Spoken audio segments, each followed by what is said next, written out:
Let's bring in our panel. Kimberly Strassel, member of the editorial board at the Wall Street Journal. Steve Hayes, editor of The Dispatch, and Harold Ford Jr., former Tennessee congressman, CEO of Empowerment and Inclusion Capital.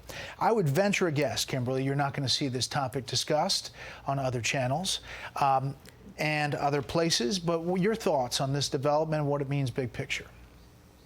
Yeah, you already see other channels dismissing this and suggesting that this somehow shows that Durham is coming up short without much as they predicted. But the reality is this is kind of an important deal because let's not forget that the DNC and Hillary Clinton used this law firm to essentially hide the payments that they were making to Fusion GPS in this opposition research.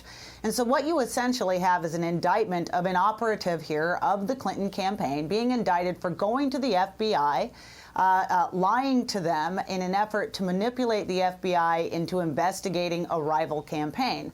I think if this was flipped on its head and this was Republicans who did this, it'd be front pages everywhere. But it should be treated as an important moment. Yeah, Steve, where do we think this is going? For a lot of these investigations, there is, for people who follow it, frustration that it never ends up in anything. Is this something? Yeah, we need to know more. I mean, certainly this is something. It's never a good idea to lie to the FBI. It's certainly not a good idea to lie to the FBI in an effort to conceal the fact that you're working with a political campaign that may have been feeding bad information to the U.S. government. We'll see where this goes. Obviously, his attorneys have put out a statement saying that this is wrong, that he hasn't committed a crime. I'm very interested to learn, to see if we see from John Durham something that attempts to put this puzzle piece in a broader picture so that we could properly understand it. But the story itself is certainly not a good development for the Justice Department, for Michael Sussman, for the Clinton campaign. Harold, we're told that Durham, as the way he operates, is very deliberate. Sometimes it takes time. Sometimes it takes years. That's obviously not satisfying for the Trump folks who wanted it to happen before the election. But politically, the upside for the Biden folks, perhaps, is the Merrick Garland Attorney General is letting this go forward. It doesn't seem like they're stepping in the way of any of this.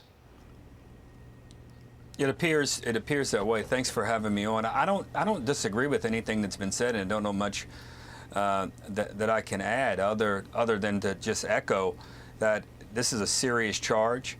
I've heard those on our network a little earlier, perhaps even a few days ago, say that they didn't think that Mr. Durham would bring just this charge, that he was probably angling for something else. But this is the charge that he has brought. We'll see the defense from Mr. Sussman, and we'll let it go from there. But yeah. I would imagine, to your point, Brett, that the Attorney General is allowing this to proceed without any interference. I want to turn to Afghanistan and these questions about who made the final decision. Was President Biden kind of out on a limb on this decision about the exit and how it happened? Take a listen to the White House briefing today.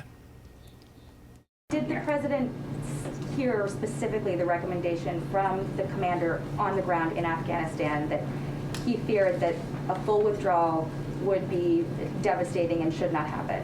He was provided a range of advice. It's crystal clear that 2,500 troops would not have been sustainable on the ground. It would have been either increase troops on the ground or withdraw troops on the ground. He was not going to send thousands and thousands more troops to fight a war the Afghans did not want to fight themselves. But Kimberly, that's the straw man, that wasn't the offer. And from everything we're getting about General Miller, the commander on the ground, and what he recommended and perhaps what other military advisors were recommending, it was something short of that. Yeah, I mean, the disconnect here all along is that President Biden has been blaming the military for decisions that were made there, or saying, hey, this was the best advice and I was just doing what they told me to do. It's on them if it went wrong. But the reality is, and this puts it in better context, is that the president is always in charge of setting the mission.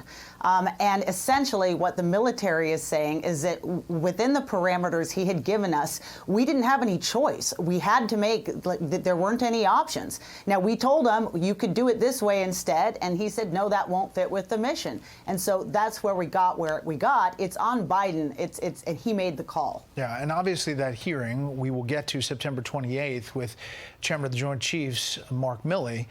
Steve, this will be a major question, but as will, obviously, the Woodward-Costa book and all the allegations there. Yeah, I think we can bet on a number of questions about the Woodward-Costa book and the firestorm over the past 36 hours.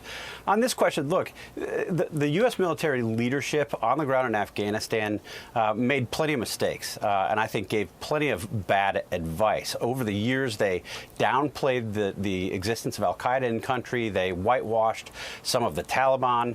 They did that in public settings. They did that certainly in private settings. But I think Kimberly's right.